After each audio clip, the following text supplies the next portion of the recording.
Back before there was a plethora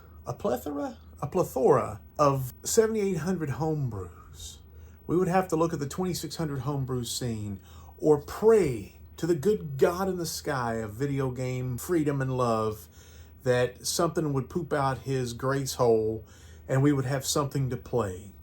We were always hoping for prototypes, hidden games, missing files that were locked away on weird, thrown away Atari ST computers, and we got lucky because not only did we get one really good shoot 'em up from Tynesoft back in the early double aughts, we got another one here, and for some reason I haven't reviewed this before, but today we're going to take a look at Plutos, the Fresh Maker.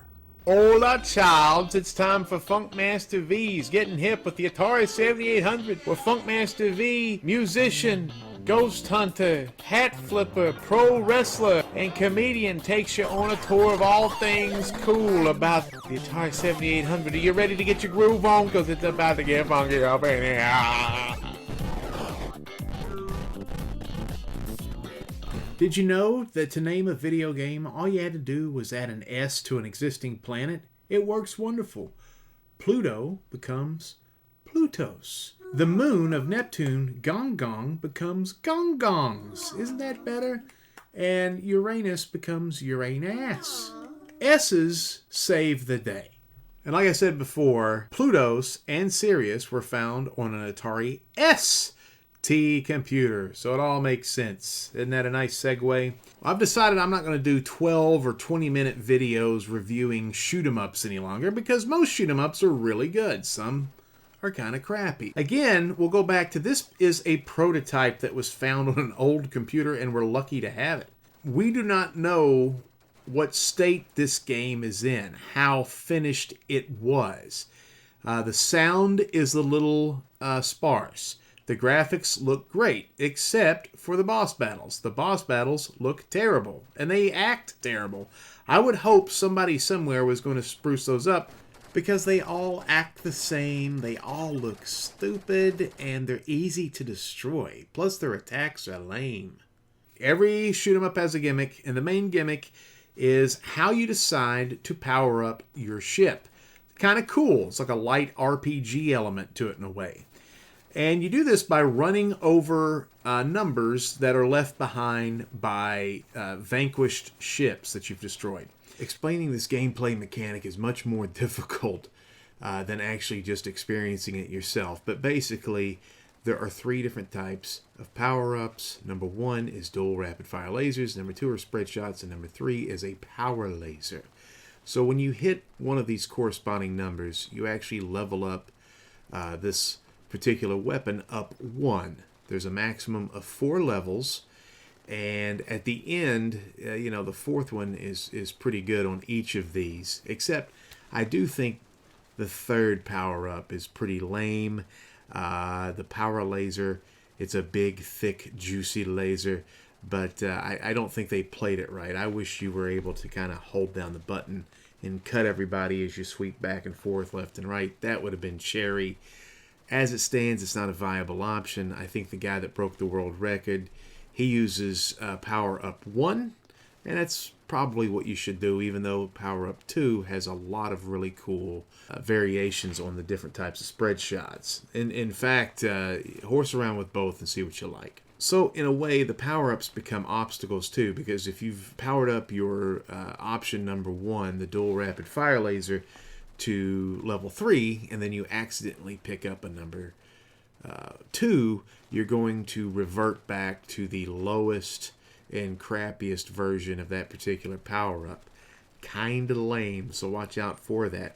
Conversely, it's like basketball. If you guys ever played 21, which is a street basketball game, if you get over 21, let's say you're at 20 and you hit a 3-pointer and you hit 23, you go back to 0. Well, the same thing kind of happens here. Let's say you're at the max level on number 2 and you're just rocking and rolling with your awesome spread shots and you accidentally pick up another power-up of a number 2, it actually goes back to level 1 and then you're kind of fighting the world with an anemic power-up.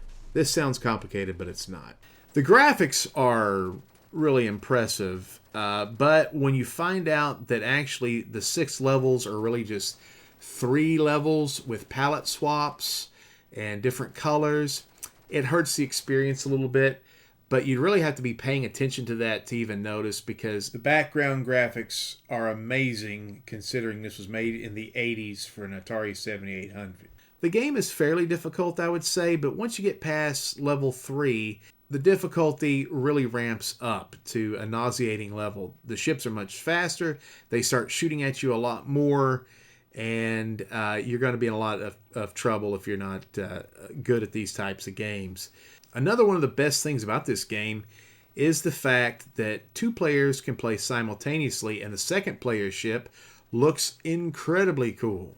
It's a really cool looking ship, and I would love to have a friend that would play this with me, because we might be able to trip the game together, having all that firepower on the screen at once. Well, all that being said, it's a good game. It's a great game. It's for a shoot 'em up. It handles good. There's no glitching. There's no blinking like there would be if this was a Nintendo game. This is very much like Raiden. And so we're going to give it this score here.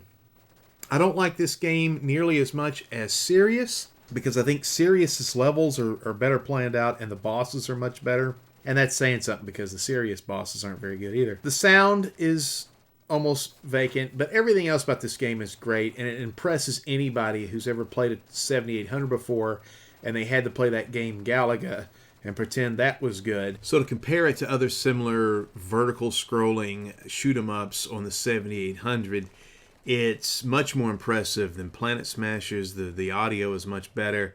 Planet Smashers may be a little bit more creative in some ways, but this game is superior.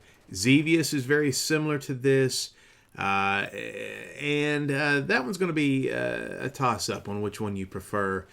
Both are very good, but I would give the nod to Plutos being superior just because of the simultaneous 2-player action if you have access to a humanoid. But at the end of the day, this isn't rocket science. This is a pretty easy game to understand. It's just a good game, and I think you can still buy these at a website called Good Deal Games. And if you have about $40, I think it's worth picking this one up and Sirius. And they're 2 of the better games in the entire system. Even though it's not technically 100% finished, it's good enough to where I can't even really pick out what's missing. Alright guys, we appreciate the love. Keep watching this channel for more Atari content. Also, Wrestling with Ghost, our paranormal show. We're going to start showcasing Great American Wrestling, which is a show me and my tag team partner Big Luke Walker produced and booked back in 2015, and we're going to talk about our experiences with that Fox wrestling show. And also, don't forget, all of our movies will soon be on Tubi, and that's 4 different films to sate your big and funky appetite. And we've also got some more exciting stuff we're going to do on the channel, so just stay tuned and stay glued and just masturbate quietly.